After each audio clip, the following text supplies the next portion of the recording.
gentlemen, here we are with another exciting episode of the Scouser and the Scot. Today we've got someone special, like, you know, in my eyes anyway. We've got Nathan James from Inglorious. How the hell are you doing, buddy? Are you keeping well? I'm keeping very well, yeah. Trying to keep busy in this crazy time. I mean, talking a lot about the album to interviewers, which is really cool because our new album's out next month. Yeah, just trying to stay focused and stay positive after what's been a horrific 12 months. It's been a shocker. It has been a shocker. Hopefully there's light at the end of the tunnel. Hopefully we'll be back. All of us will be back out playing live music very soon. So let's get straight into the questions. Let's fire them away at you and see what you can come up with. Can you give us a bit of background? Like, what got you into music? Your introductions. What did you listen to back when you first started? I first learned I could sing when I was about 10 years old in school, and my headmaster actually kind of pulled me aside after an assembly and was like, "Can you sing that again?" And I always know I was loud, but I didn't know I was good. So he then spoke to my parents and said, "I'm going to put Nathan forward for this this big show. It's in front of 15,000 people. I want him to sing a solo. If he gets it, that'd be really cool." And I got it, and I was 11 at the time. And from that moment on, that's when I really discovered that I loved singing. You literally see the footage of me as a 11-year-old kid, and I'm like beaming. Like I was like, I wasn't at all scared by the people, 15,000 people, 1,500 people, and I'm looking out going, just loving it. Like literally, like, where I felt like I belonged. And then after that, I kind of discovered my more kind of rock roots and the stuff that I love now when I was about 14 and I first heard Freddie Mercury.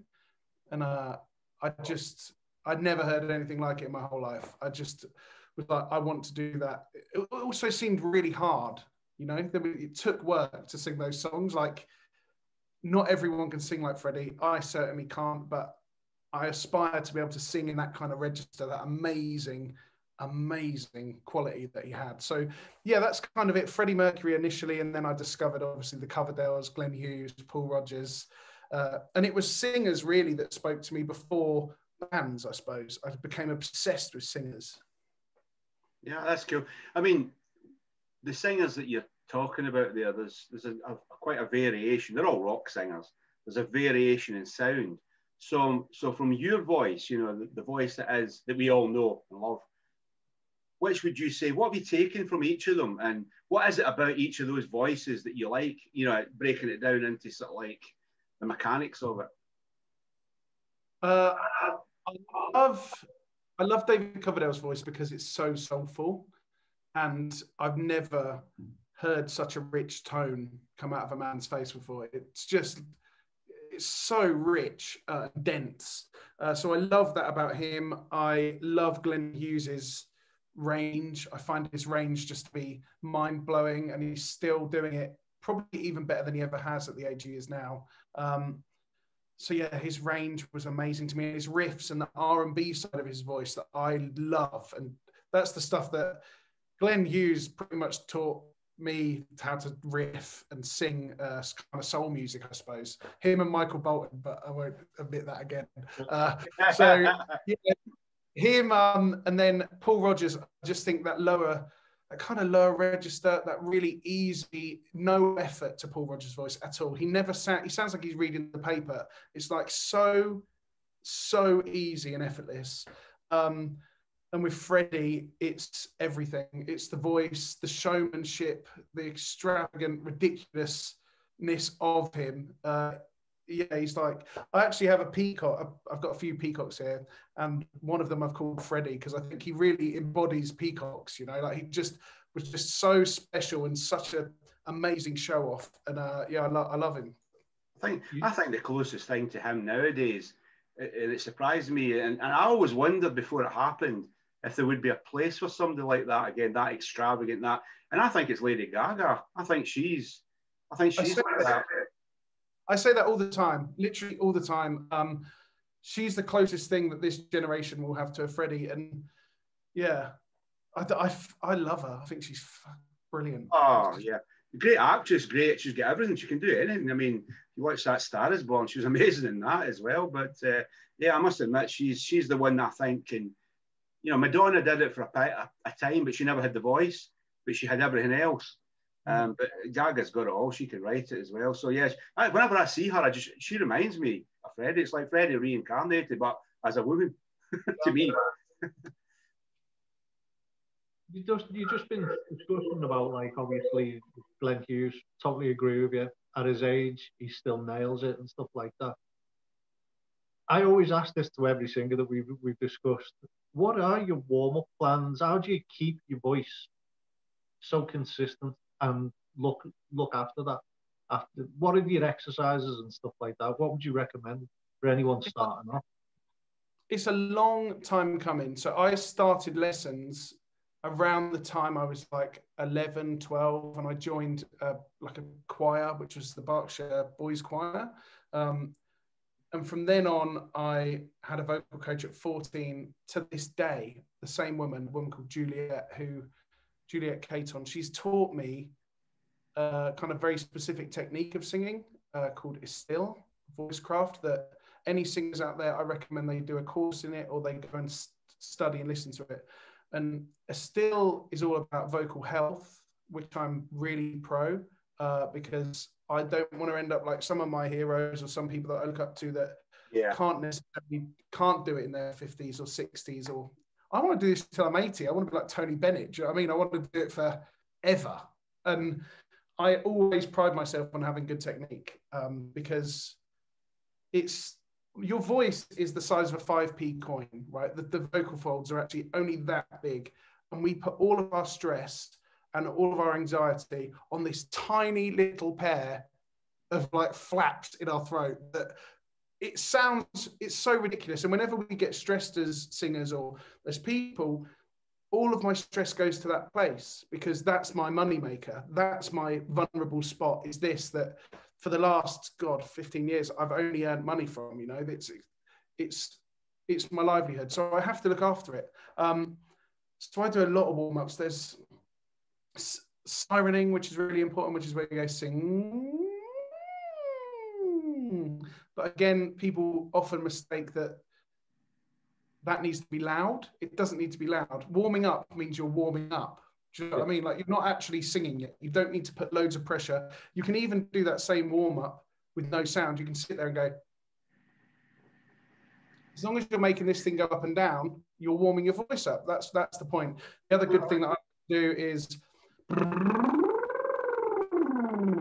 all bubbling and all sorts of things like that, lip trills. I do some really hideous like tongue exercises because the tongue's really important in singing. So it's a whole load of things that I've learned over time and studied with my tutor, who without I wouldn't be where I am today. Genuinely, she's saved my ass on many an occasion. If I'm on tour and I'm having a rough night, I can ring her on Skype or whatever, and she will talk me down from that like vocal ledge. You know, she will be able to go, do this, let's talk, let's relax, let's do this, and then I'll get through the show. And I've only ever cancelled, in the time of the band, we've only ever cancelled one show in 6 years because I had a throat infection. I couldn't speak.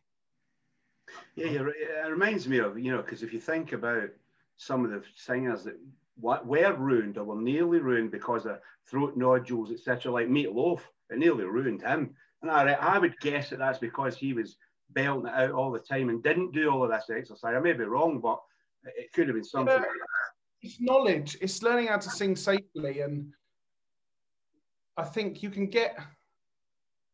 It's not easy what we're doing, right? This is, especially singing rock music, it's like the Olympics of singing. It's relentless, it's high, there's distortion. It's a very dangerous place to be singing in your voice.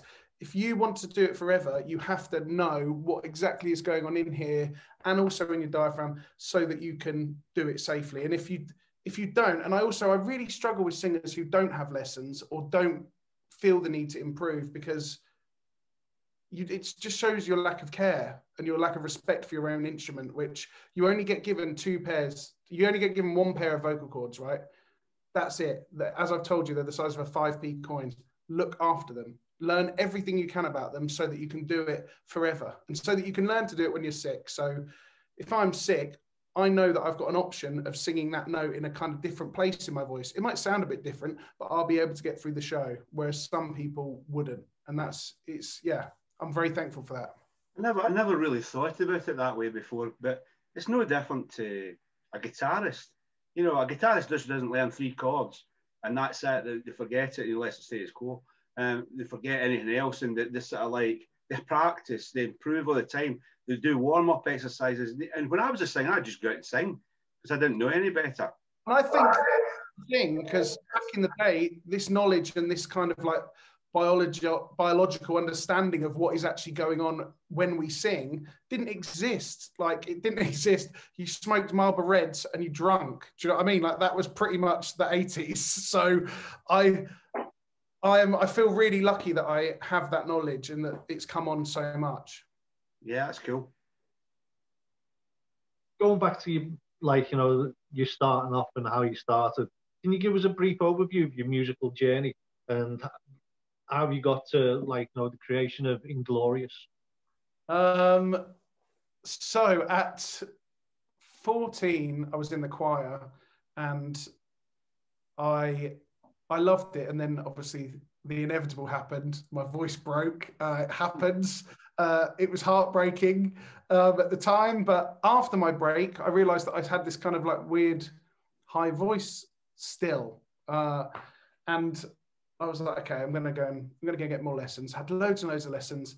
And I got a job at 16 on a holiday park in Devon, singing. And back in the day, I know it sounds back in the day, it was only in the early 2000s, but back in the day, you could smoke in clubs, right, at night. So I was singing in a club full of 1,000 people every night who were smoking. There was kids there. I was entertaining their kids. I was singing an Elton John medley 1 minute, the next minute I was singing Bon Jovi. And it was a real good schooling for me because it turned me into a versatile performer. And I also kind of think that my stamina built up. So from 16 years old, I was singing every night, all different material as well. So after that, I went on a cruise ship, went all the way around America, South America, Hawaii, Alaska, Caribbean for a year, singing for Royal Caribbean. Again, lots of rock and roll in that kind of show. We did Billy Joel, Elton John, some other bits and pieces. So that was great. Amazing to get home out of England at like 18 and go around the world. Came back, auditioned for a theatre show that was sponsored by Harley Davidson, and I got the job. So I toured around the UK for a couple of years with that, which was brilliant fun. Like getting to sit on a Harley every night and sing Born to be Wild and all this. Cool. Living the dream, Nathan. We played a lot of the Harley festivals actually as well. The one up in Aviemore and some really, really lovely festivals. So that was good fun. Then I got Thriller Live, the Michael Jackson musical, when I was 22. And then at 23, I auditioned to be on TV. Didn't get through on The Voice, which was a real bummer at the time because I didn't even audition for the show. They scouted me. So someone approached me on the internet and said, look, we love you. We want you to be on our show. And I said, I don't know if I want to do it. And they said, look, we love you. You've definitely got an audition. So I went and did that. Didn't get through. Walked off stage, had a phone call from the people in charge of like Andrew Lloyd Webber's office. And they asked me if I would be on their show instead. And I did. Came 5th in that show. It was called Superstar. And then straight after that, I flew to America to join the Trans-Siberian Orchestra for a 50-date US arena tour. Wow.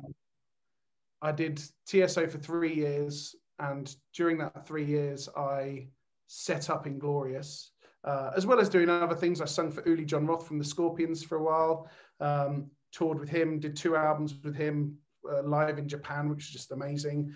Yeah, lots of other little bits of projects and bits of fun things, and then the band really took off, so I had to leave TSO. And yeah, what else have I done? I did the War of the Worlds tour 2 years ago. Oh, yeah, I remember it. Which was just incredible to work with Jeff Wayne. So yeah, what an amazing, it's quite a journey. I feel like I've really done my time as such. I've started literally from the bottom. And now I'm playing festivals with Whitesnake and Kiss and Def Leppard. So it's just, yeah, it's an amazing. It feels like it was yesterday, all of it though. I can remember absolutely every bit. I think that's the thing, that there'll be a lot of people that only know you from Inglorious, or maybe War of the Worlds recently, and don't realise that the time and effort you've put into this and the hard work you've done. So we'll move on to obviously Inglorious, which is where I know you from, obviously. What was the idea behind Inglorious? You know, when you set it up, what was your vision for it, and how did you go about getting together the musicians? You know, the first incarnation of Inglorious. I started with the idea that all the bands that I loved, like my heroes, you know, the ones I've just listed, all of those guys, there was nothing like it now. Nothing. I could say like maybe Rival Sons were like kind of Led Zeppelin-y, you know, like they weren't British. And I really love the history we have as a country in rock. I think we kick the crap out of the Americans. I'm really sorry, but you've got some great acts. You know what I mean? You've got the Aerosmiths. You've got that. We have the top row of rock, and I don't think that it was represented like 6 years ago when I set up the band. So I kind of was like, okay, now I need to find what made those bands special, and it was talent. Ultimately it was talent. You can't play that music without being a phenomenal musician. You can't. Yeah. Not put it off. You can have a go, but you can't pull it off. So I set about finding them, and luckily I'd just come off TV, so there was quite a bit of attention on me. And it was really easy to, when I was sending guys a video, they were like, I was like, oh, I'm looking for musicians. They're like, okay, like, who's the singer? I'd send them a video with 500,000 views. You know what I mean? Just be like, it's that guy. Like, are you interested? And then they all came to an audition, and I knew straight away the group musically was just phenomenal. Like, I've been so blessed. I've performed with some of the best musicians on the planet. Al Pitrelli from Megadeth, performed with Steve Vai, Uli John Roth, Bernie Marsden. The list goes on and on for like the talent that I feel blessed to have worked with. And I wanted that same talent. I had very high expectations, and I wanted people that were as dedicated to their instrument as I am to mine. And whatever incarnation the band has had, it's always had that. They've always been the best. I think that leads us nicely on. How important is it to get the right chemistry within a band, just in general, like, you know, and have the commitment? Because obviously, it's like most people go through lineup changes trying to find the perfect band. And I know you have it yourself. Like, you know, what is the chemistry itself like? And what are you looking for? It's a tough one, because in this band, like I was signed before I even met the guys. You know, like the record label and the record deal was there when I auditioned them, which also made it quite an attractive prospect for a young musician, knowing they were joining a band that already had a record deal, you know, so that helped as well. But I think the respect came from each other's playing. I think having respect for each other was a huge thing, and knowing that every single person in that band was the best they could be and really cared about their instrument.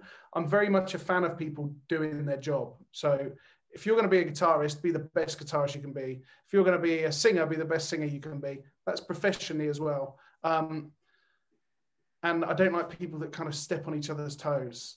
I think if people stay in their lane and focus on their thing, then you're all great together, and then it can grow. But I think, yeah, if there's a weak link, it has to be addressed, because as soon as that respect goes for each other, then you're onto a loser, I think.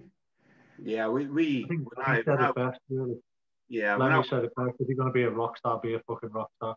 So I think, like you say, Lemmy knows his shit, like, so he knew his shit. So, but sorry, John, you was going to say, mate. Yeah, I've had this conversation with lots of other bands over a long period of time, where you're talking to them and it's like, nobody likes the idea of having to cut loose somebody that's actually a friend. But I always say, but then again, they might have been perfect then, but the seasons in everybody's life and there's seasons when things just don't work, and you have to keep shooting, and you need to know when it's not working. You just need to make that decision for the right reasons and change it. And that's, so I always say the chemistry can be right at one point, but then it can change, and it can be dynamic as somebody else coming into one of the people's lives that has an effect. Or I'd agree with that, and obviously my manager said I wasn't going to speak about this, but there is some.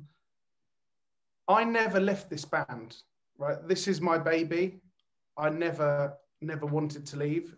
We had to get rid of someone at some point because during a recording process, it became very apparent they weren't up to playing the material that we were writing.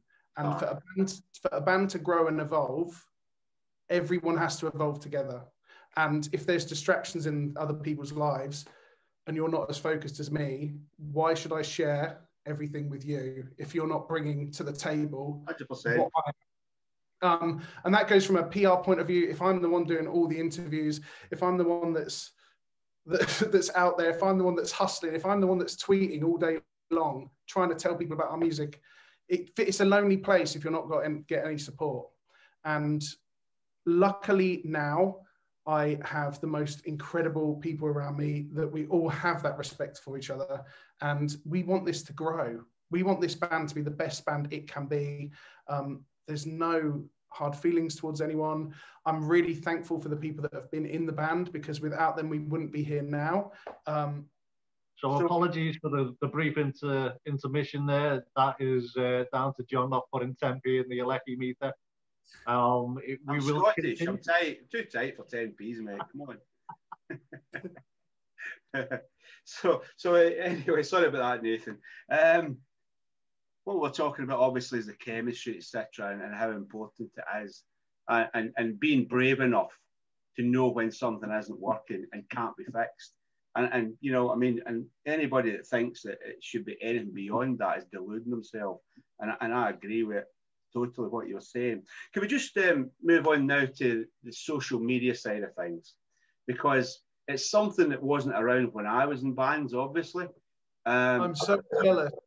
So jealous. Oh yeah, it was amazing. Yeah, I tell you what, I'm just glad nobody could take films of some of the shit I did when I was in bands, and how bad I sounded.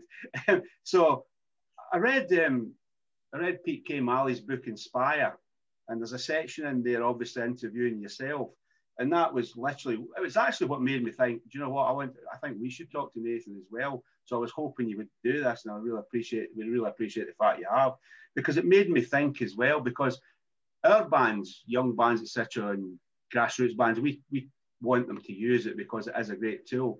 But it can be a great tool, and it can be, as you've found, a bad thing as well. And we have all found it, Chris. I've had it as well. Can you just talk about, now bearing in mind that what we're talking about here is you advising the kind of do's and don'ts and what's good and what not to do and things like that. To do that. You may say that, I couldn't possibly comment. It's a terrible, terrible thing. And whenever I speak to my heroes or people that are a bit older than me, I always am envious that when David Coverdale's band changed lineup for the 10th time, no one tweeted about it because there was no Twitter. Like no one, he didn't see that. And people might have been thinking back home, oh, that band's changed lineup again, but they had nowhere to write it. You know, like you saw what was in a magazine or you saw what was on TV. Now it's so easily shared. News travels like so unbearably fast. And there's no control. There seems to be like no policing of the internet really at all. So I love and hate the internet. Things that I love about it are things like Spotify, for instance, which I hated because it obviously is taking money without paying its artists properly. I'd say that's a fair assumption. But that platform alone, because we've ended up on some huge playlists, we've gained fans all over the world that have never seen us play. And now in this day and age where people aren't buying CDs so actively, the internet and streaming has a lot to answer for, because we're up to nearly 100,000 monthly listeners on Spotify. which you think if 100,000 people bought your CD, do you know what I mean? This would be my house and not my parents. that's the truth. Like, yeah. It's totally different. Like, it's a different time. And the only advice I'd give is that you have to be yourself. And this isn't advice just for the internet, but you have to have authenticity in whatever you do. So if you do stumble, you have to be able to apologize for it, and you have to be able to admit, put your hand up, and say that you've done something wrong, and say that you're upset. But also the big thing that I feel blessed is that as I come from reality TV, in a way, I'm used to not just some idiot on Twitter writing something horrible about me. I'm used to like national newspapers putting stories out there about you. Do you know what I mean? Or trying to link you romantically with people that you would never romantically be linked with. It's just ridiculous things, like all these mad things that I've had to deal with on a public level in front of 10 million viewers. So it's different. I have a much thicker skin to it. And I would just recommend that people just remember that a lot of these people are very lonely people and they're very sad. And if they feel the need to write anything negative about you, what must their life be like? I don't know. I feel really blessed. I do get to do this for a living. I've got an amazing life, and I'm surrounded by animals. I'm very happy. I wouldn't feel the need to be so nasty to anyone. It says a lot about people. Yeah, 100%. And you raised the point there as well, Nathan, which is obviously Spotify, and that's hit the press this week quite a bit. I think it was Gary Newman who released that. He said he had 1 million plays and got 37 quid. Mine was 37p. 37p, was it? For my first 1 million streams, my first Spotify check was about 47p. It's absolutely jaw-dropping. It's like, what would you like to see happen? Like, from your perspective. And we've got to be realistic. They've got to have their platform. They've got to have their ways of making money. We all know this. But I'm totally on board being an artist myself. When you start seeing Spotify making billions, he's nearly as rich as some of the richest people in the planet. And you just think, well, that's due down to him not paying or rewarding the artists correctly. Well, he has this over a barrel, right? So basically, either like some artists, you say, I'm not going on Spotify at all, right? Which some people have done. I think famously, was it Adele and Taylor Swift said to it. But for bands like us, we want that attention. We want to be able to. I use it as another social media platform in that it's a way of spreading our songs to people that would never have. They don't buy CDs, people that listen to Spotify. People that listen to Spotify pay their £10 a month or they get it for free. And then for that, they expect everything. But those people may be the same people that go to your website and buy a ticket to go and see you on tour. Or they may buy a T-shirt because they love you. Or they may, do you know what I mean? They may join your fan group and become a lifelong fan just because they heard you once in a playlist. So that is what it does do. And you have to weigh up whether or not that works for you. But for me, I think it does, because live music, as we all know, is where it's at. That's how people earn money. And if we can reach 100,000 people in a month, that bodes well if we go on tour, Yeah, I've never thought about it that way before, but these platforms they should be treated the same way as social media, because they are a platform for you to get your songs, your message. I never thought about it that way, but it's true. It's very true. I mean, we are like, our bands are sort of like, that's new. We're sort of saying we're putting radio singles out, we're putting them on Spotify, but then when it comes to their EP, their album, initially they have to buy it direct from the band or pay for a download. So we're trying all sorts to get their money back, so that they're not having to always pay out their own money just to make music, and it's a hard balance in that. But I like that idea that you had, what you said there about it being a social media platform, and it literally is, and that's me. I'll now switch my thinking to thinking about it that way. So that's cool. Going back to some questions What is it that drives you to keep on doing what you do? What's so important to you personally?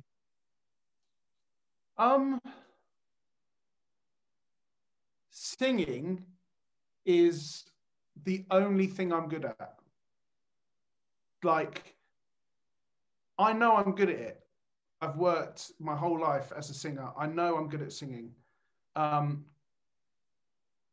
I don't know what I do otherwise. I'm shit at everything, genuinely.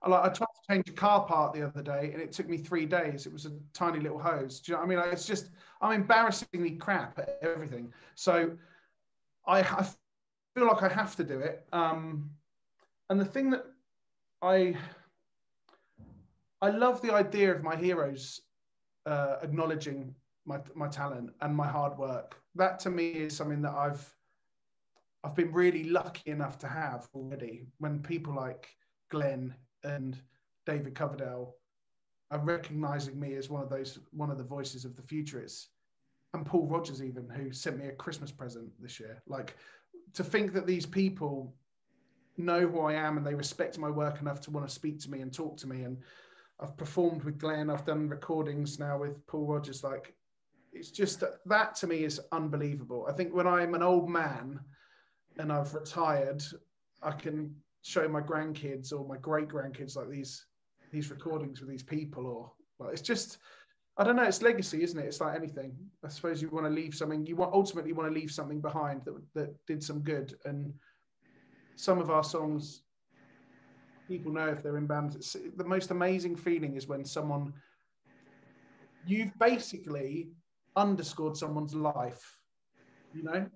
So like, your songs have become the soundtrack to their movie. And to know that our song got played at a funeral last month, and to know that 2 people used one of our songs as their wedding song, or things like that, are really special. So that's kind of what drives me to keep going, really. We had an interview just prior to this with Dave from the Outlaw Orchestra, and we basically had asked him a very similar question. And one of the things that he said, which we both agreed with, is there's one of the best feelings is when you're on stage and the crowd is singing your song back to you. And I don't think you can, I think it's just phenomenal. I think it's a surreal moment. It's like the words that you've done, the words that you wrote, the way you're portraying it, and they're trying to sing along. It brings you back to one of your idols, Freddie Mercury at Wembley. Yeah, absolutely. And that thinking that a lot of my songs I've written like in my bedroom, do you know what I mean? And then you're in a festival in Austria, for instance, and it's not even in their language and they are singing it back to you. It is unbelievable. Those things I'll never get tired of. And again, that's why the importance of looking after your voice comes back into it. I want to do this forever, and I want to do it the same as it sounded on that album 20 years ago, you know? Yeah. Now that we're talking about songs, can you talk us through the songwriting process that Inglorious have, and how you decide when a song is right, when you choose to put it out on the album or on a single? Can you talk us through that whole process, Nathan, please? Yeah, it starts usually with a riff. The boys will, either as a one person or as a couple of people, will come to me with a riff, and I'll say, yeah, I feel it, or maybe not for this album. Then we will take that riff away and we will turn that into a song, like a backing track, and I'll start singing a melody over it. Once we've kind of made the form of the song, I then go away and write the lyrics to it. It's just how I like working. The lyrics are the hardest thing. I don't care what anyone says. They are without doubt the hardest thing. Because you're telling stories, you know, you're trying to, also you've got to not be cheesy. You've got to be, my favorite word again, authentic. You have to write about things that you feel comfortable about writing. And yeah, when I first started writing, our A&R guy, Derek Shulman, he's the guy that signed Bon Jovi and Nickelback and all these people, he told me that I had to write, and I told him to piss off. I was like, I don't want to write. Not comfortable writing. I just had never written before. then he put me on a couple of sessions, and the first song I ended up writing the lyrics to was a song from our first album called Unaware, which was one of our biggest A-listed singles on Planet Rock. So I obviously, that gave me a bit of a boost, made me realise that I wasn't crap at it. But yeah, I feel like I'm constantly evolving as a songwriter, and I like writing with different groups. So in our band, it's not always all 5 people writing at the same time. Me and Danny will write together. Me and Phil will write together. The whole group will write.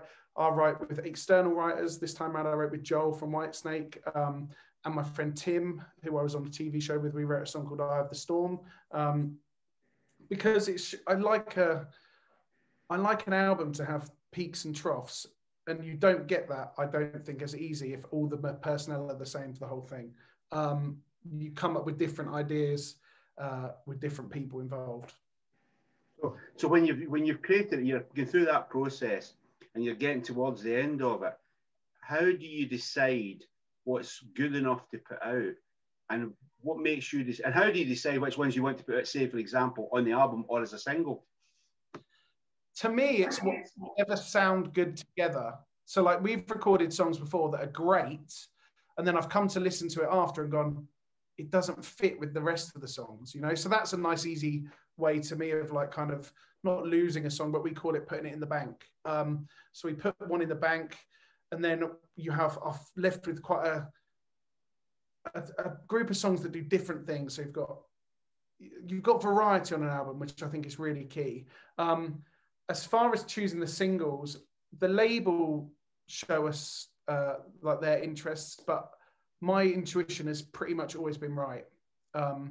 Off our first album, we had a song called Holy Water, and the label just didn't get it at all. They were like, "That's a great song as well." We were like, "We don't get it. We don't think it's going to be a big hit." And I was like, "Okay, well, I think we should do a music video to it, and I think we should." We should try and put it out. And I believed in it so much that I paid myself to have that music video made. And we put it out, and it won like Planet Rock's like best song of the year or whatever, or best. Oh, great. It's a great song. Yeah. Brilliant song. I can't even imagine why they didn't get it. But then again, I've got the beauty of hindsight. Yeah, but I've always had the right intuition. I don't know. I feel like because I'm such a fan, and because I look at it from the point of view now, 4 albums in, I feel like I know what's gonna work and what's gonna resonate with people. But yeah, it's tough, and especially for someone who like me, who is like an unashamed control freak. You know, like asking someone to go, "Oh, well, we think this one's better," and I'll be like, "You're talking shit. That's not." It should be this one. And then my label know now not to get into those situations with me, because so far I've been right. So yeah, it's always nice to have that feeling. Yeah, I know. My argument's always the bit when, whether it's true or it's false, from Bohemian Rhapsody, from the Freddie Mercury, the Queen film, when they're sitting there and the record company guy's going, "We're not putting Bohemian Rhapsody there as a single." There's the answer. What do they know? So going back to the band itself, what are the short, medium, and long-term goals? What are we likely to see following? Should we say 2020 being a write-off? What's our new goals for Inglorious? More recording. We're starting recording another album next month. Cool. Because our label kind of figured like, look, we've got this time. We're never going to have this time again. Let's get in the studio. Let's make something to put out. So yeah, we're starting another album next month, which seems bizarre because this one isn't even out yet. And just trying to get excited about live shows again, and trying to plan that. I think people are gagging for it. Oh, I think people we were saying the same thing. I think where people are saying the negative side of COVID, I actually think both me and John and myself have both said it could actually be the roles reversal, where we could see an influx of people coming to the smaller gigs again, because they want to get out. They want to get out and enjoy life itself. Yeah, and I cannot believe that the year that we've had, but it does feel like a hopeful time now. I don't know, this year feels better already with what happened in America. yesterday. Felt great. So like we're just, it's a new day, and I think we will get out there.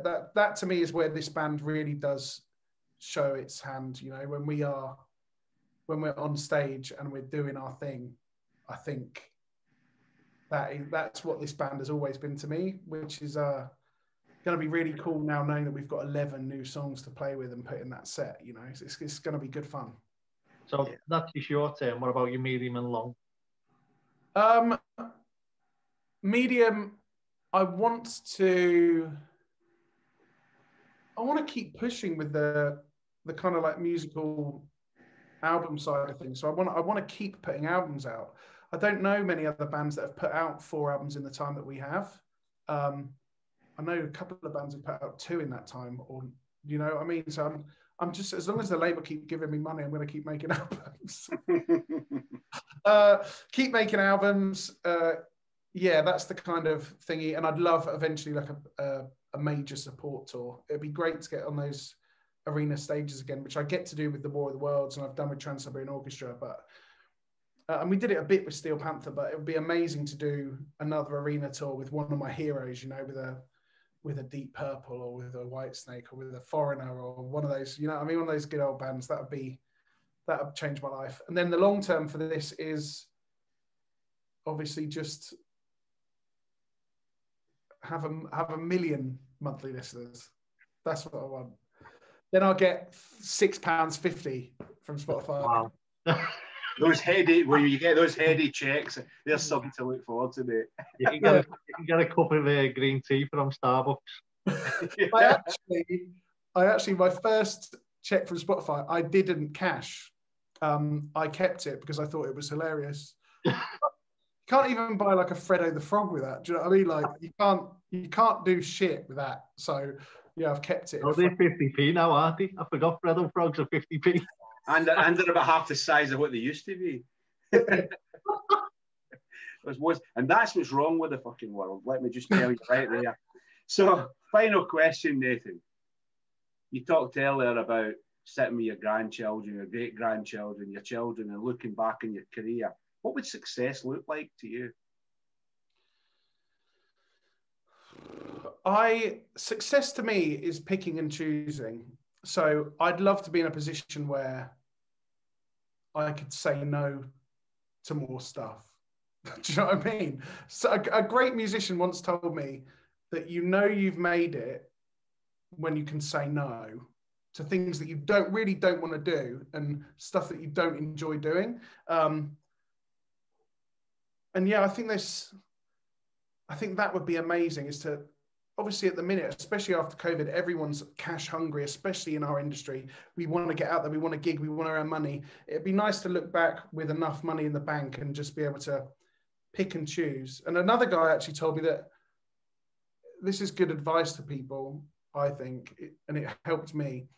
It's not the gigs you take, it's the gigs that you say no to that define you, because you have to, if you really believe in yourself, like I left the Trans-Siberian Orchestra, which for me was earning me a year's wages in 2 months.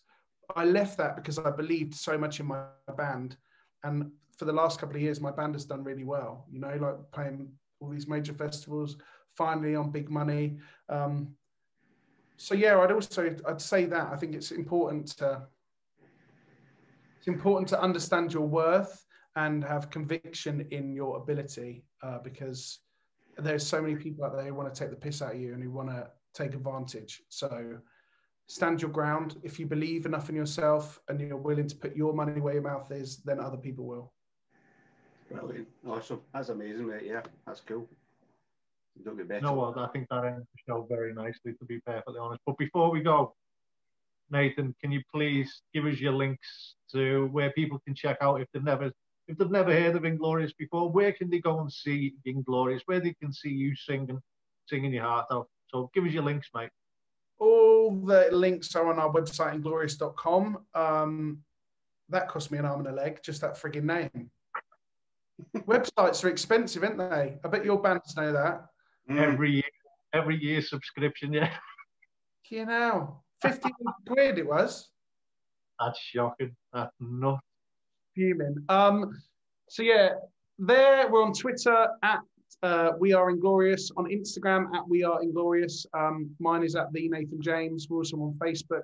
We're very active as a band. That goes for everyone in the band. I always try and reply to every single person who messages me on whatever platform. And we're recently adding much more to our YouTube. So if you want to check out our YouTube, then head there. What I'll do, Nathan, is I will put all the links down below. So I'll go on there, I'll copy it all out, and we'll pop it all down below. Pleasure, mate. Thanks. Thank you very much, mate. It's been a great interview, minus the electric. But we won't say anything about that. We'll just edit it in. And next time we come and see you, we'll come and see you. We'll be down the front row for an Inglorious show. I'll be the one holding the thread out.